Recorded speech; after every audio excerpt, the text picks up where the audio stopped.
నమస్కారం. వార్తా 9 news morning bulletin కు స్వాగతం. ముందుగా హెడ్లైన్స్ చూద్దాం. పాత పెన్షన్ విధానానికి ఆమోదం తెలిపిన రాష్ట్ర కేబినెట్. వేలాది మంది ఉద్యోగులకు భారీ ఊరట. ఉద్యోగ సంఘాల ప్రభుత్వ నిర్ణయం స్వాగతం. ఉద్యోగుల భవిష్యత్ భద్రతకు కీలక అడుగు.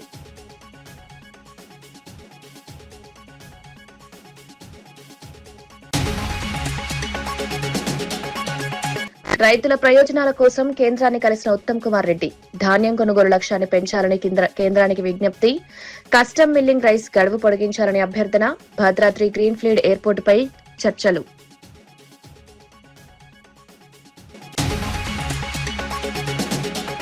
సాయికృష్ణ లాకప్ డెత్ కేసును సీబీఐకి అప్పగించాలని అంబటి డిమాండ్.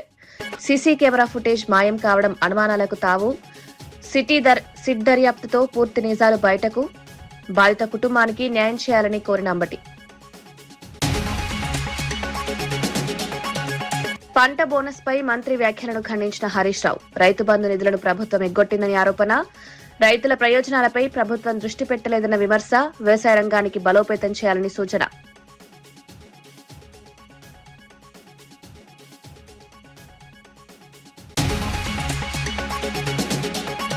పోలీసుల భుజాలపై చంద్రబాబు తుపాకీ పెట్టారని గోరంట్ల.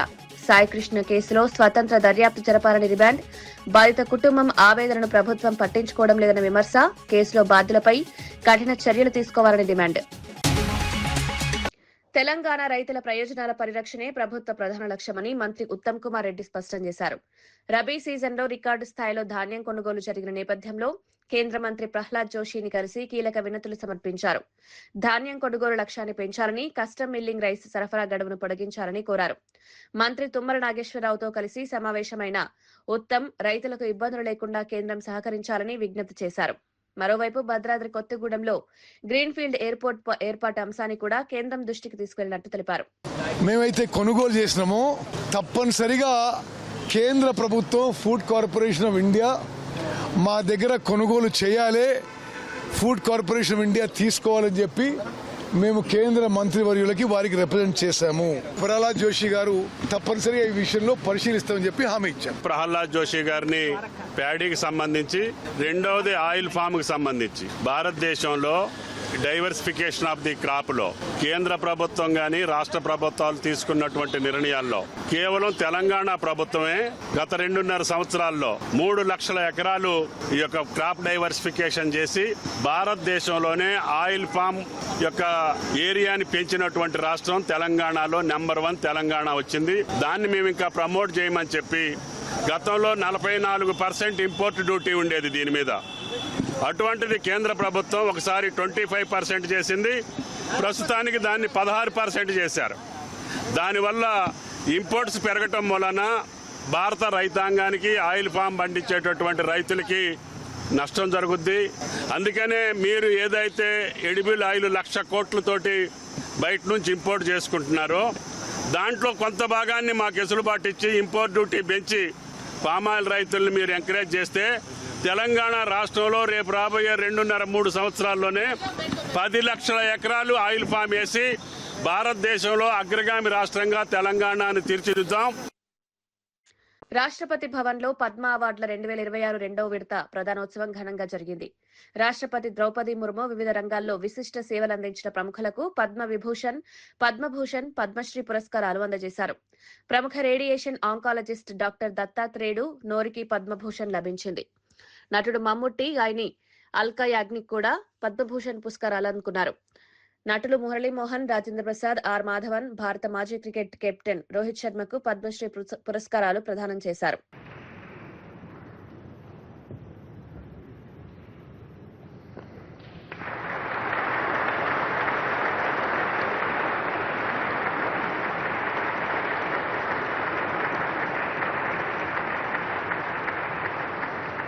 श्री मोहन नागर, कला अभिनय।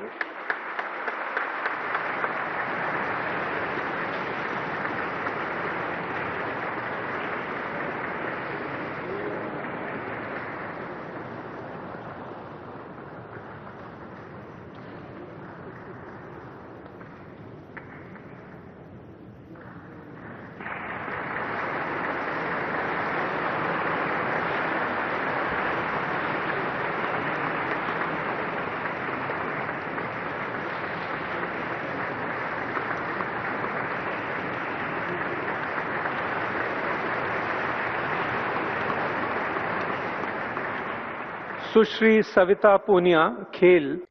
ప్రత్యేక ఓటర్ జాబితా సవరణ నిబంధనలపై కాంగ్రెస్ వామపక్షాలు తెలంగాణ జనసమితి సంయుక్తంగా హైదరాబాద్ లో భారీ ర్యాలీ నిర్వహించాయి. ట్యాంక్ బండ్ అంబేద్కర్ విగ్రహం నుంచి బీఆర్కే భవన్ వరకు సాగిన ర్యాలీలో పలువురు ప్రముఖ నేతలు పాల్గొన్నారు.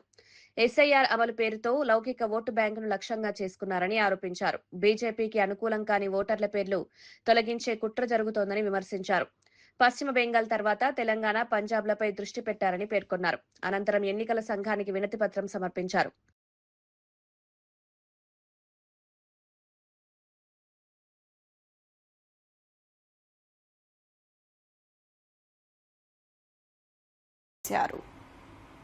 ఎవడైతే మీనాక్షి నటరాజన్ గారికి పోటీగా బీజేపీ తరఫున నిలబడ్డాడు అతను నామినేషన్ ఫామ్ ను రిజెక్ట్ చేశాడు.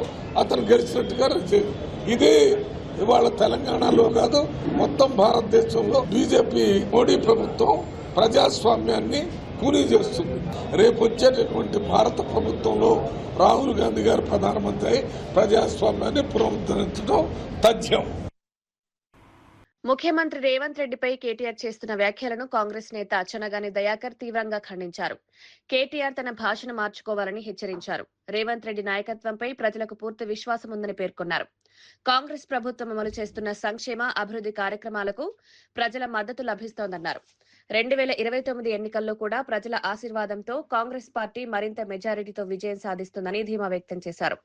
ప్రతిపక్షాలు విమర్శలు చేయడం కంటే ప్రజా సమస్యలపై దృష్టి పెట్టాలని సూచించారు. కేటీఆర్ అసలు ఐటీ కంపెనీలో జాబ్ చేశాడా, ఎక్కడైనా బర్లగాసిండా అనేది కూడా ప్రజలకు ఒక సందేహం వ్యక్తం అవుతా ఉంది. వచ్చేది బీఆర్ఎస్ ప్రభుత్వమే అని మాట్లాడుతున్నాడు కేటీఆర్ గారు.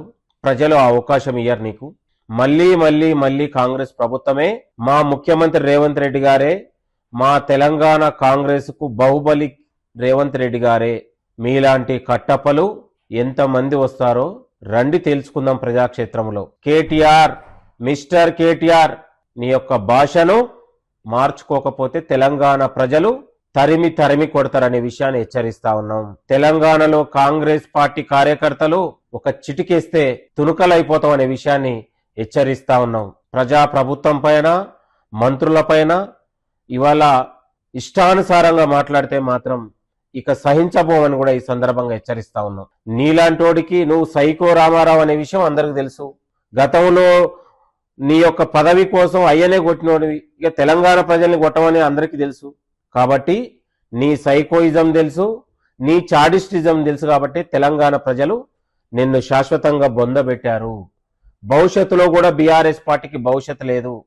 రాసి పెట్టుకో, 2028 ఎన్నికల్లో మళ్ళా తిరిగి కాంగ్రెస్ పార్టీ అధికారం రాబోతా ఉంది.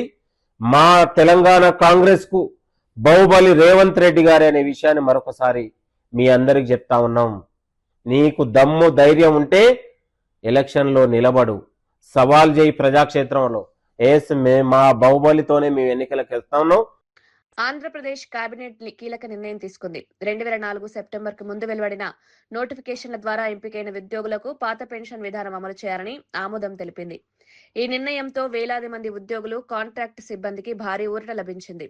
ఎన్నేళ్లుగా పెన్షన్ హక్కుల కోసం ఎదురుచూస్తున్న ఉద్యోగ సంఘాలు ప్రభుత్వ నిర్ణయాన్ని స్వాగతించాయి. విజయవాడలో ఉద్యోగ సంఘాలు సంబరాలు నిర్వహించి ముఖ్యమంత్రి చంద్రబాబుకు కృతజ్ఞతలు తెలిపారు. 11,000 మంది ఉద్యోగులు మరి దాదాపు 4 సంవత్సరాలుగా వాళ్ళని సిపిఎస్ లో నుంచి ఓపీఎస్ లోకి మెమో 57 ప్రకారం రావాలని చెప్పి ఎదురు చూస్తున్నారు. అట్లాగే గత ప్రభుత్వం 62 సంవత్సరాలు ఇచ్చింది. కానీ 4 సంవత్సరాలుగా మరి ప్రభుత్వ రంగ సంస్థలు, గురుకుల పాఠశాలలు, SC ST BC minority welfare పాఠశాలలోని ఉద్యోగులు, ఉపాధ్యాయులకి 62 సంవత్సరాలు వర్తింప చేయకపోవడం వల్ల 4 సంవత్సరాల నుంచి ఎక్కే గడప దిగే గడపగా ఉన్న పరిస్థితి ఉద్యోగులకు ఉంది.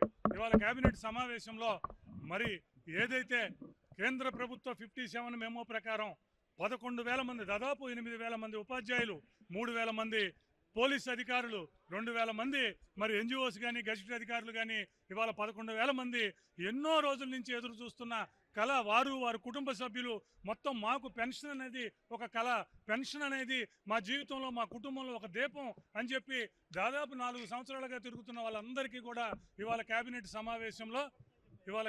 సమావేశంలో ఆ 11,000 మందిని ఓపీఎస్లోకి తేవటానికి మరి ఆమోదం తెలిపినందుకు మరి కేబినెట్ సమావేశం తెలిపింది. మరి దానితో పాటు ప్రభుత్వ రంగ సంస్థ ఉద్యోగులు 9, 10 షెడ్యూల్లో ఏదైతే ఉన్నాయో వాటన్నిటికీ గురుకులాలు అలాగే సొసైటీలో ఉన్న ఉద్యోగ ఉపాధ్యాయులందరికీ కూడా పదవీ విరమణ వయసు పెంపుని 60 నుంచి 62 కూడా కేబినెట్ ఆమోదం తెలిపింది.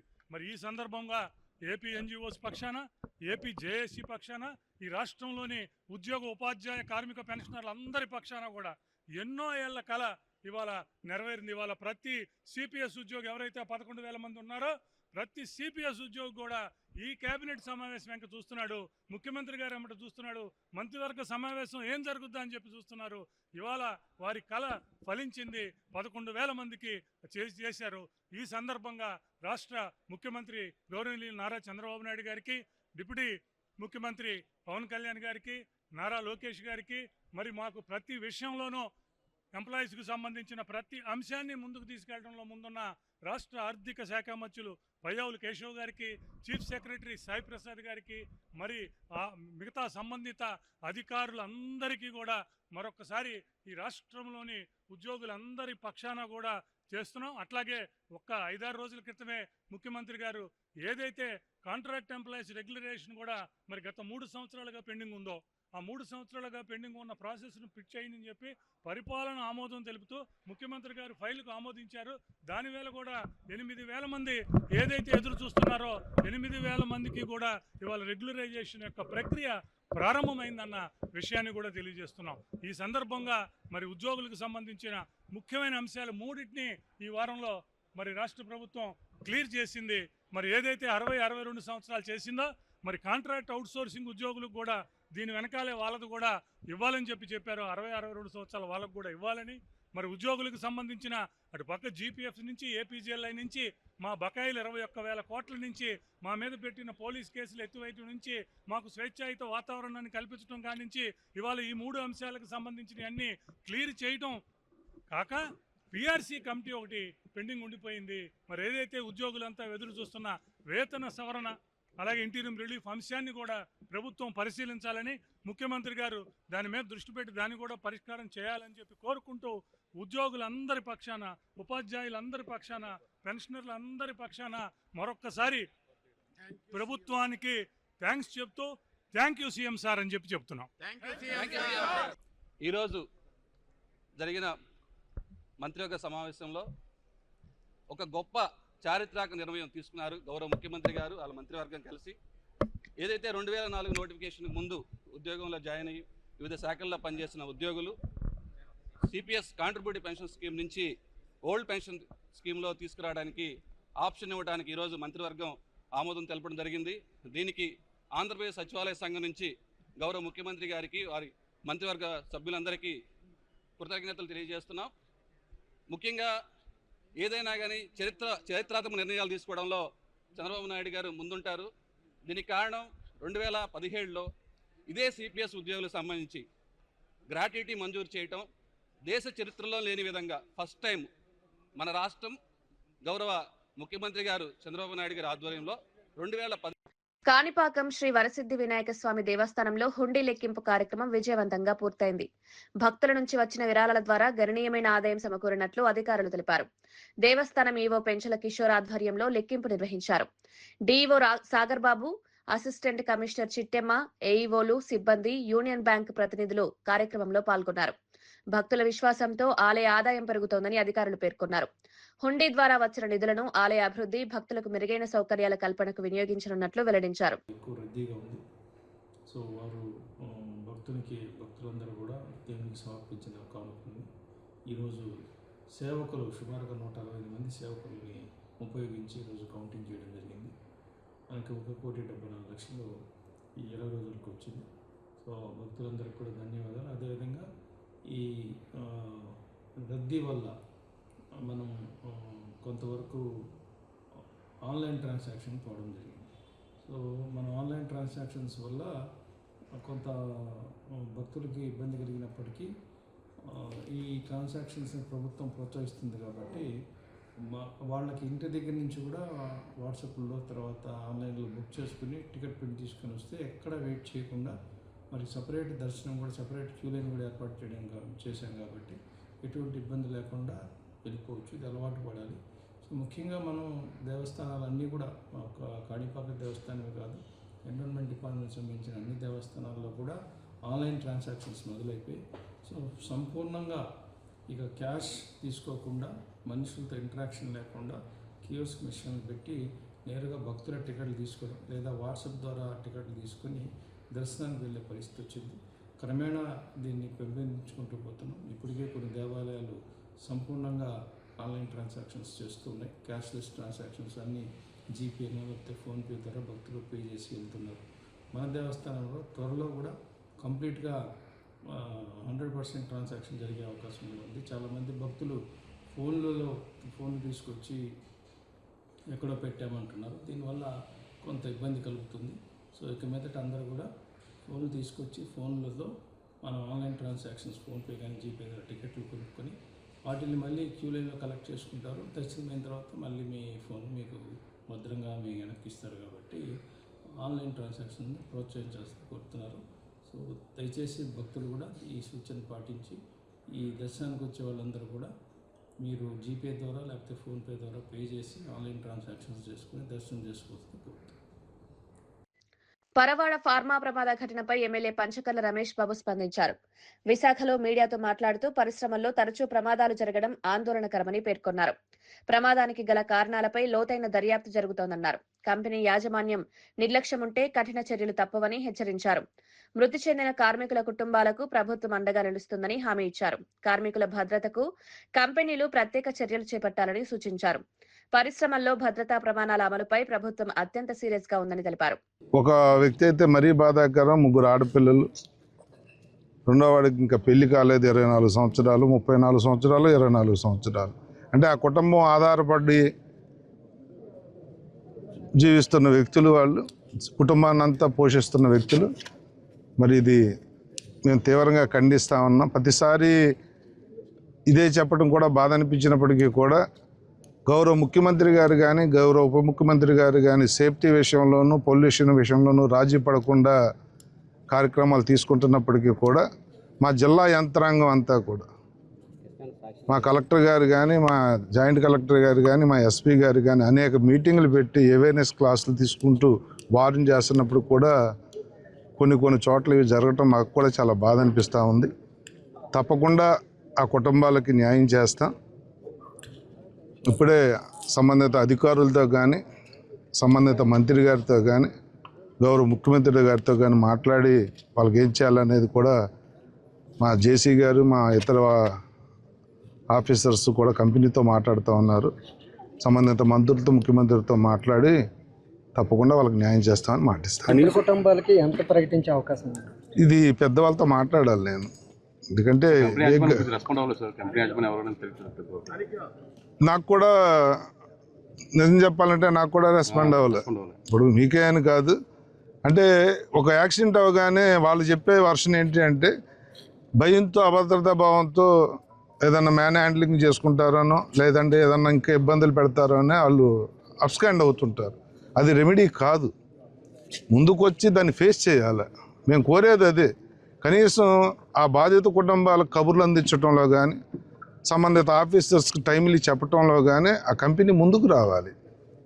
వాళ్ళు ఒకటే అంటున్నారు, ఎవరో అసలు ఓనర్ దొరకలేదు కానీ ఎవరో వాళ్ళ తాలూకా మనిషి అయితే నాకు ఫోన్ చేసి భయపడుతున్నామండి, అందుకనే ఏదన్నా లోకల్ కాబట్టి ఇష్యూ ఏదన్నా మా మీదకి వస్తారని చెప్పి పారిపోయారండి అంటున్నారు. అది రెమెడీ కాదు. దాని మీద కూడా తీవ్రమైన చర్య తీసుకోమని చెప్పి రికమెండ్ చేస్తాను. కనీసం ఇన్ఛార్జ్ లేదండి, ఇక్కడ ఇన్ఛార్జ్ లేకపోవడం వల్ల అయిందని ఆరోపణలు. ఏదో ఇలాంటి తప్పులు ఉన్నప్పుడే కదా జరుగుతుంది. దాని మీద చర్యలు మా కంపెనీస్ వాళ్ళకు కూడా చెప్పాం. తప్పనిసరిగా ఇది కూడా ఏపీఐ మన దీంట్లో ఫార్మాకర్లో లేదు యూనిట్, ఇది ఎంఎస్ఎంఈ, ఇది ఏపీఐసి కంట్రోల్లో ఉంది. మా జేసీ గారు ఏపీఐఎస్తో మాట్లాడుతూ ఉన్నారు. తప్పకుండా జరిగింది దురదృష్టకరమైన సంఘటన, ఎవరు హర్షించేది కాదు, ఎవరు ఆనందించేది కాదు. మేము మాతో సహా అందరూ బాధపడుతున్నాం, మీరు అందరూ బాధపడుతున్నారు. తప్పకుండా తగు చర్యలు అయితే తీసుకుంటాం. ఎందుకంటే చర్యలు తీసుకోవటం అనేది మొక్కుబడి కాదు, మళ్ళీ మిగతా కంపెనీలకు భయం వచ్చే విధంగానే చర్యలు తీసుకుంటాం. అంటే ఆడిట్లు జరగకపోవడం వల్ల ఇలాంటి కారణాలు జరుగుతున్నాయి. లేదు, అన్ని జరుగుతున్నాయండి. ఇది వరకు ట్రాక్ మీద నిర్లక్ష్యం అంటారా లేకపోతే అసలు ప్రభుత్వం? ఇప్పుడు ఒక విషయం గుర్తుపెట్టుకోండి, ఇది వరకు నిర్లక్ష్యాన్ని అప్డేట్ అవుతూ దాన్ని సవరించుకుంటూ కరెక్ట్ చేసుకుంటూ మా అధికార యంత్రాంగం అంతా కూడా మీరు ఒకసారి. జనసేన అధినేత పవన్ కళ్యాణ్ వ్యాఖ్యలపై వైఎస్ఆర్సీపీ బీసీసీఎల్ రాష్ట్ర వర్కింగ్ ప్రెసిడెంట్ రమేష్ గౌడ్ తీవ్రంగా స్పందించారు. పార్టీ పెట్టినప్పటి నుంచి ఎన్నో జెండాలు సిద్ధాంతాలు మార్చుకున్న పవన్ కళ్యాణ్ ఇప్పుడు పెద్ద పెద్ద వ్యాఖ్యలు చేస్తున్నారని విమర్శించారు. పొత్తు పార్టీల సహకారం లేకుండా గెలవలేని నాయకుడు వైఎస్ జగన్ పై విమర్శలు చేయడం విడ్డూరమన్నారు. రాజకీయ కుట్రలు, దుష్ప్రచారాలు జగన్ ధైర్యంగా ఎదుర్కొంటున్నారన్నారు. వైఎస్ఆర్సీపీ కార్యకర్తల్లో ఇంకా పోరాట స్ఫూర్తి తగ్గలేదన్నారు. ఎక్కడెక్కడో తిరుగుతున్నాడు, ఈ రాష్ట్ర ప్రజల పట్ల, ప్రజా సమస్యల పట్ల పట్టించుకోకుండా ఏం చేస్తున్నాడో తెలియనటువంటి పరిస్థితుల్లో మనమంతా మర్చిపోయాం అతన్ని. మరి ఈ 3 రోజుల క్రితమే చూసాం, హఠాత్తుగా సినిమా షూటింగ్కి వచ్చినట్లు కాకినాడకు వచ్చినాడు. కనీసం అక్కడ వాళ్ళ పార్టీ నాయకులు కూడా చాలామందికి తెలిసి ఉండదు ఆయన వస్తున్నాడని. వచ్చాడు, యథావిధిగానే మళ్ళా ఇవి న్యూస్ కెమెరాలు కదా, ఆయన సినిమా కెమెరాలు అనుకుంటాడు. 4 డైలాగులు కొట్టినాడు. తాట తీస్తాం, తోలు తీస్తాం, అరచేతుల్లో రేఖలు లేకుండా చేస్తాం, వైసీపీ గుండాల్లారా, రౌడీల్లారా అని మళ్ళా రెచ్చగొట్టడం. తర్వాత రోజు అదే ఆయన పార్టీకి సంబంధించినటువంటి మరొక ఎమ్మెల్యే, కాకినాడ రూరల్ ఎమ్మెల్యే అనుకుంటా, పంతం నానాజీ. గతంలో ఇదే పంతం నానాజీ గారు మా పార్టీకి సంబంధించినటువంటి ఒక నాయకుల ఇంట్లో ఫంక్షన్ జరుగుతూ ఉంటే ఇట్లే నోటి దురుసుగా కొన్ని వ్యాఖ్యలు చేస్తే అక్కడ బట్టలు ఉడదీసి కొట్టినారు అతన్ని. 15 సంవత్సరాలుగా నువ్వు పార్టీ పెట్టి 5 జెండాలు మార్చి 10 సిద్ధాంతాలను మార్చుకొని పక్క పార్టీ సంబంధించినటువంటి నాయకులు త్యాగం చేస్తే కానీ 3 సార్లు పోటీ చేస్తే ఒకసారి ఎమ్మెల్యేగా గెలిచినటువంటి నువ్వు, నీకే అంత ఆవేశం ఉంటే, నువ్వే అలా మాట్లాడుతూ ఉంటే, పార్టీ పెట్టిన రోజు నుంచి ఇవాల్టి వరకు కూడా మీరెన్ని కుట్రలు చేసినా, ఎన్ని కుతంత్రాలు చేసినా, ఎన్ని అవమానకర మాటలు మాట్లాడినా, ఒక పక్క సైకో అని మాట్లాడుతూ ఉన్నా, ఒక పక్క రౌడీ అని మాట్లాడుతూ ఉన్నా, ఒక పక్కన 1,00,000 కోట్లని మాట్లాడుతూ ఉన్నా, గొడ్డలి పార్టీ అని మాట్లాడుతూ ఉన్నా, అన్నీ తన గుండెల్లో ఒక అగ్నిజ్వాలగా కూటమి ప్రభుత్వం అమల్లోకి వచ్చిన తర్వాత రైతు సంక్షేమ వ్యవస్థ బలహీనపడిందని వైఎస్ఆర్సీపీ రాష్ట్ర అధికార ప్రతినిధి గూడపురెడ్డి వీరశేఖర్ రెడ్డి ఆరోపించారు. రైతులకు అండగా నిలిచే రైతు భరోసా కేంద్రాలను నిర్వీర్యం చేశారని విమర్శించారు. విత్తనం నుంచి పంట విక్రయం వరకు రైతులకు అందే సేవలు దెబ్బతిన్నాయని పేర్కొన్నారు. రైతు భరోసా సాయం నిలిపివేయడంతో రైతు కుటుంబాలు ఆర్థికంగా ఇబ్బందులు పడుతున్నాయన్నారు. వ్యవసాయ రంగంపై ప్రభుత్వం నిర్లక్ష్య వైఖరి అవలంబిస్తోందని ఆరోపించారు. రైతుల సమస్యలను పరిష్కరించేందుకు తక్షణ చర్యలు తీసుకోవాలని డిమాండ్ చేశారు. రైతులు ఎలాగోలా వీళ్ళు 0 వడ్డీ పంట రుణాలు లేకున్నా, క్రాప్ ఇన్సూరెన్స్ లేకున్నా, ఆఖరికి ఈ సంబంధించినటువంటి ప్రకృతి వైపరీత్యాలు సంభవిస్తే ప్రభుత్వం అందించేటువంటి సాయం లేకున్నా సరే ఈ రైతులు 6 కాలం కష్టపడి ఎలాగోలా పంట పండిస్తే ఆ పంటను కొనే పరిస్థితి కూడా లేదు. ఆ పంటను కొనే పరిస్థితి లేదు. చంద్రబాబు నాయుడు గారు ఏమో 48 గంటల్లో మేము కొనుక్కొని మీకు డబ్బులు ఇస్తున్నామని చెప్పేసి ఆర్భాటపు అబద్ధాలు చెప్పడమే తప్పిస్తే ఎక్కడా కొనే పరిస్థితి లేదు. దాన్ని వాళ్ళ వ్యవసాయ శాఖ మంత్రి అయినటువంటి అచ్చెన్నాయుడు గారే ధృవీకరించారు. మొక్కజొన్న రైతులు రోడ్డెక్కి, అయ్యా మా పరిస్థితి, మా పంట మీరు కొనాలి అని చెప్పేసి ధర్నాకి దిగితే ప్రభుత్వం దగ్గర డబ్బు లేదు, మేము కొనలేము అని చెప్పి అచ్చెన్నాయుడు ఒక పక్క స్పష్టీకరిస్తుంటే, చంద్రబాబు నాయుడు గారేమో రైతు భరోసా అని చెప్పి సమావేశం ఏర్పాటు చేసి అక్కడ మొత్తం సినిమా షూటింగ్ అని తలపించేలాగా ఒక స్క్రిప్టెడ్ ప్రోగ్రాం చేస్తూ ఏం చేశారు అంటే రైతులకి ఇలా మోసం చేస్తూ వచ్చారు. ఇక ఇది కాకుండా వీళ్ళ అధికారంలోకి వచ్చిన తర్వాత ఆక్వా రైతులకు సంబంధించి ఫీడ్ ధర వనామా 10 రూపాయలు, టైగర్ 12 రూపాయలు పెంచారు. ఎక్కడ సంబంధం లేకుండా పెంచేసి చంద్రబాబు నాయుడు గారు ఇప్పుడు వచ్చి 10 రూపాయలు పెంచా, 4 రూపాయలు తగ్గిస్తున్నా, ఎలాగోలా సర్దుకోండి. అది ఎప్పుడు జగన్మోహన్ రెడ్డి గారు మళ్ళీ భీమవరం వెళ్ళి నేను ఆక్వా రైతుల పక్షాన నిలబడతాను అని జగన్మోహన్ రెడ్డి గారు మాట్లాడితే మాత్రమే ఈ ప్రభుత్వంకి ప్రజా సమస్యలు గుర్తొస్తాయి. జగన్మోహన్ రెడ్డి గారు రోడ్డెక్కుతా అంటే మాత్రమే రైతు సమస్యలు గుర్తొచ్చినట్టుగా ఆక్వా రైతులకి అప్పుడే దున్నపోతు మీద వానబడినట్టుగా ఈ ప్రభుత్వం కూడా అప్పుడే నిద్రలేసినట్టుంది. తోతాపురికి చెందినటువంటి రైతులు యూనిట్ 1 దగ్గర 300 ట్రాక్టర్లు, యూనిట్ 2 దగ్గర 200 ట్రాక్టర్లు ఈరోజు గంగాధర నెల్లూరు దగ్గర గుజ్జు ఫ్యాక్టరీ బయట ఉన్నాయి. ర్యాంపుల దగ్గర ఎంతటి దుర్మార్గం అంటే, సో ఎన్ని రైతులు కిలోమీటర్ల మేర గత 3-4 రోజుల నుంచి ట్రాక్టర్లు ఆగిపోయినా సరే లోపలికి ఎవరిని తీసుకొని పరిస్థితి. దీనికి గల కారణం ఏంటి? దీనికి కలిగినటువంటి కారణం ఏంటంటే గుజ్జు ఫ్యాక్టరీల దగ్గర ఆగిపోతే బయట అవి పండిపోతాయి. పండిపోయిన తర్వాత ఏ ధర అడిగితే ఆ ధరకి ఇచ్చేస్తారని చెప్పి గుజ్జు ఫ్యాక్టరీలో కుట్రకు తెరలేపితే అండగా నిలబడాల్సినటువంటి హార్టికల్చర్ అధికారులు ఏమైపోయారో తెలియదు. అండగా నిలబడాల్సినటువంటి ప్రభుత్వ అధికారులు ఏమైపోయారో తెలియదు. గత ఏడాది జగన్మోహన్ రెడ్డి గారు వస్తుంటే 3 మీటింగులు పెట్టిన జిల్లా కలెక్టర్ ఈరోజు ఏమైపోయాడో తెలియదు. రాత్రికి రాత్రి ఎంతటి దుర్మార్గం అంటే సో రాయలసీమ మొత్తం మీద మేడ్చల్ జిల్లాలో బైక్ చోరీలపై కుషాయిగూడ పోలీసులు కీలక విజయం సాధించారు. వరుస ద్విచక్ర వాహనాల చోరీలకు పాల్పడుతున్న చిందం రాజు అనే నిందితుడిని అరెస్ట్ చేసి అతని వద్ద నుంచి 14 బైక్లను స్వాధీనం చేసుకున్నారు. సీసీటీవీ ఫుటేజ్లు, సాంకేతిక ఆధారాల సహాయంతో నిందితుడిని గుర్తించినట్లు ఉప్పల్ జోన్ డీసీపీ సురేష్ కుమార్ తెలిపారు. యాదాద్రి భువనగిరి జిల్లాకు చెందిన నిందితుడు జల్సాలకు అలవాటు పడి చోరీలకు పాల్పడినట్లు వెల్లడించారు. 2022లో కూడా పలు కేసుల్లో అతని ప్రమేయం ఉన్నట్లు గుర్తించారు. ప్రజలు తమ వాహనాలకు జీపీఎస్ అమర్చుకోవాలని, భద్రతా చర్యలు పాటించాలని పోలీసులు సూచించారు. వివిధ సమయాల్లో దొంగిలించబడింది. ఇతను ఏమో ఏంటంటే ఒక సన్నటి పిన్ను లాంటిది వాడి ఎస్పెషల్లీ ఇతను యాక్టివా బైక్స్ స్పెషలిస్ట్ లాగా దొంగతనం చేస్తూ ఉంటాడు. ఈ దొంగతనాలు చేసి ఇతను తీసుకెళ్ళి విలేజెస్లో ఉండేటువంటి ఇన్నోసెంట్ పీపుల్కి నా బైక్ అని వాళ్ళని నమ్మించి ఆ బైక్ని ప్లెట్ చేసి వాళ్ళ దగ్గర నుంచి 4,000 5,000 తీసుకుని అతను ఖర్చులకి వాడుకుంటున్నాడు.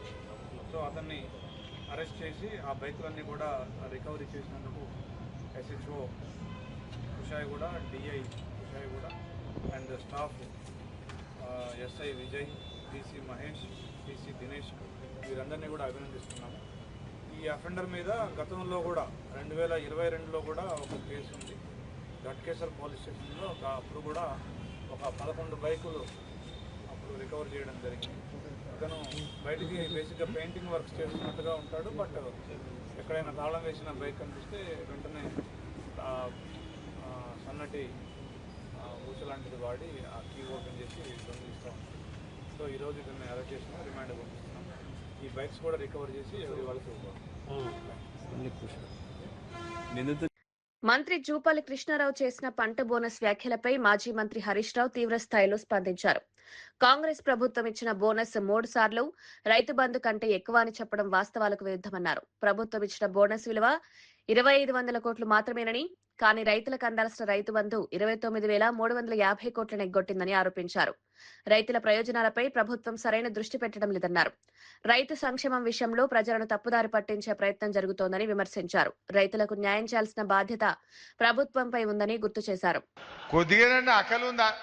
నకల్ మారనేకి भी అకల్ रहना ఏమంటాడు, మేమిచ్చిన బోనస్ 3 రైతు బంధులకు సమానమట. నువ్వు ఇచ్చిన బోనస్ ఎంత? ఓసారి 1,500, ఓసారి 1,200. 2 బోనస్లు అయితే ఎగ్గొట్టినావు. పోయిన యాసంగి బోనస్ 1,200 కోట్లు ఎగ్గొట్టినావు. ఈ యాసంగి బోనస్ 1,000 కోట్లు ఎగ్గొట్టినావు. అంత కొడితే నువ్వు బోనస్ మీద ఇచ్చింది 2,500, 3,000 కోట్లు. కానీ నువ్వు ఎగ్గొట్టిన రైతు బంధు విలువ 29,350 కోట్లు. మిస్టర్ జూపల్లి తెలుసుకోలేక చర్చ పెడదామా? అసెంబ్లీ పెట్టి వచ్చి మాట్లాడతాం. 29,350 కోట్లు రైతు బంధుకు నువ్వు ఎగ్గొట్టినావు.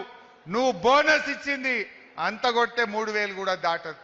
కానీ నువ్వేం మాట్లాడినావు ఇలా హైదరాబాద్లో?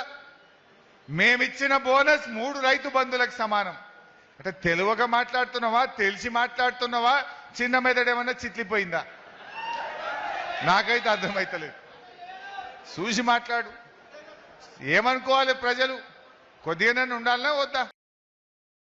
ముఖ్యమంత్రి చంద్రబాబు నాయుడు పోలీసులను ఉపయోగించి రాజకీయ ప్రత్యర్థులపై కక్ష సాధింపు చర్యలు చేపడుతున్నారని వైఎస్ఆర్సీపీ మాజీ ఎంపీ గోరంట్ల మాధవ్ ఆరోపించారు.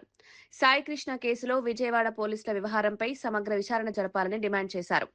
బాధిత కుటుంబం తీవ్ర ఆవేదన ఉన్నప్పటికీ ప్రభుత్వం స్పందించడం లేదని విమర్శించారు. కనీసం తమ కుమారుడి బూడిదనైనా ఇవ్వాలని తల్లి వేడుకుంటున్నా పట్టించుకోవడం లేదన్నారు. కేసులో నిజాలు వెలుగులోకి రావాలంటే స్వతంత్ర దర్యాప్తు అవసరమని పేర్కొన్నారు. బాధ్యులపై కఠిన చర్యలు తీసుకోవాలని డిమాండ్ చేశారు. అది నిశ్చితమై ఉంటది. దానైనా తీసుకుని వచ్చి కోర్టుకు పెట్టి మీరు ఏ తప్పు చేయలేదని నిరూపించుకోవాల్సిన బాధ్యత పోలీస్ వ్యవస్థ పైన ఉంది. ఇలాంటి దుశ్చర్యలకు ఈ గవర్నమెంట్ తరఫున ఇలాంటి దుశ్చర్యలకు పాల్పడి ఈరోజు ఇన్స్పెక్టర్ ఎవరైతే ఉన్నారో అతను భార్యా పిల్లలు ఒకవైపు, అతను ఒకవైపు శంకరగిరి మాన్యాలు పట్టుకుని తిరుగుతున్నాడు. అతన్ని ఏ చంద్రబాబు నాయుడు ఎవ్వరు కూడా, పవన్ కళ్యాణ్, ఇదే లోకేష్ బాబు ఎవ్వరు కూడా కాపాడలేరు. ఇది పోలీస్ వ్యవస్థ గుర్తుపెట్టుకోవాలి. గాదె సాయికృష్ణ లాకప్ డెత్ కేసుపై మాజీ మంత్రి అంబటి రాంబాబు తీవ్ర ఆరోపణలు చేశారు. ఈ ఘటన దేశంలోనే అరుదైందని, ఎవరో పెద్ద నేరస్తుని కాపాడేందుకే సాయికృష్ణను బలి చేశారన్నారు. గుంటూరులో మీడియాతో మాట్లాడుతూ కేసులో పూర్తి నిజాలు వెలుగులోకి రావాలంటే సీబీఐ దర్యాప్తు తప్పనిసరి అని డిమాండ్ చేశారు. కృష్ణలంక పోలీస్ స్టేషన్లో సీసీ కెమెరా ఫుటేజ్ మాయం కావడం అనుమానాలకు తావిస్తోందన్నారు. ప్రభుత్వం ఏర్పాటు చేసిన సిట్తో వాస్తవాలు బయటకు రావని పేర్కొన్నారు. హోంశాఖ పవన్ కళ్యాణ్ కిస్తే కేసులోని అన్ని అంశాలు బయటపడతాయని వ్యాఖ్యానించారు. ఒక చోట గాని సీసీ ఫుటేజ్ 18 మాసాలు స్టోర్ చేయాలి, 18 రోజులు కూడా స్టోర్ చేయాలి. హోంమంత్రి గారు ఏమన్నారు తెలిసి మధ్యన, రాష్ట్రంలో 70,000 సీసీ కెమెరాలు ఉన్నాయి, ఎక్కడ నేరం జరిగినా తక్షణం తీసేస్తా ఉన్నారు. ఎవరు? హోంమంత్రి గారు. పోలీస్ స్టేషన్లో లేవు. రోడ్డు మీద సంగతి ఏమిటి ఎరుగు? పోలీస్ స్టేషన్లోనే సీసీ ఫుటేజ్ మాయం చేశారు. ఏంటిది? ఏమండి హోంమంత్రి గారు, మీ వల్ల కాదులే. పవన్ కళ్యాణ్ గారికి ఇవ్వండి, సీసీ కెమెరాలు తెప్పిస్తాడు. పవన్ కళ్యాణ్ గారికి హోమ్ ఇస్తే సీసీ కెమెరాలు తెప్పిస్తాడు. పాపం అనిత్ గారి వల్ల ఈ సీసీ కెమెరాలు మాయమైపోతాయి. నేరస్తులేమో పారిపోతుంటారు, నేరస్తులనేమో కాపాడుతూ ఉంటారు, పోలీస్ డిపార్ట్మెంట్లో ఉన్న నేరస్తులనేమో రక్షిస్తూ ఉంటారు, సీసీ ఫుటేజ్లు పోతూ ఉంటాయి. అందువల్ల డిప్యూటీ సీఎం పవన్ కళ్యాణ్ గారు హోంశాఖ ఇస్తే ఇవన్నీ సెట్ అవుతాయి. అది ఆలోచించండి. ఏమిటి అన్యాయం నాకు అర్థం కాల. హోంమంత్రి గారు అద్భుతమైనటువంటి ఉపన్యాసాలు చెబుతున్నారు మైక్ ముందు. బ్రహ్మాండమైన సీసీ కెమెరాలు, సీసీ ఫుటేజీలు ఉన్నాయి ఈ రాష్ట్రంలో. నేరం జరిగితే 5 నిమిషాల్లో పట్టుకుంటా ఉన్నారు. చివరికి పోలీస్ స్టేషన్లోనే దిక్కుమొక్కు లేదు. ఇంత దారుణమైనటువంటి సంఘటన బహుశా ఎక్కడ జరగదని కూడా ఈ సందర్భంగా నేను చెప్తున్నాను. అంత మేకప్ చేసే కార్యక్రమంలో ఉన్నారు. ఈ కేసు అంతా కూడా కొలాప్స్ అయిపోయింది. కేవలం ఊరిని తూతూ మంత్రంగా ఆ తల్లిదండ్రుల్ని, ఆ తల్లిని లేదా వారి కుటుంబాన్ని ఏదో కంటి తుడుపు చర్య చేయాలనే ఉద్దేశంతో సిట్టు వేసి వాళ్ళ చేత విచారణ జరిపి నేరస్తులు ఎస్కేప్ అయ్యే విధంగా అతి బలహీనంగా కేసు రిజిస్టర్ చేశారు. అతి బలహీనంగా విచారణ జరుగుతుంది. అతి బలహీనంగా ఛార్జ్షీట్ వేస్తారు. ఇది కొలాప్స్ అయిపోతుంది. కాబట్టి సెంట్రల్ బ్యూరో ఆఫ్ ఇన్వెస్టిగేషన్. మరిన్ని వార్తలతో మళ్ళీ కలుద్దాం. నమస్కారం.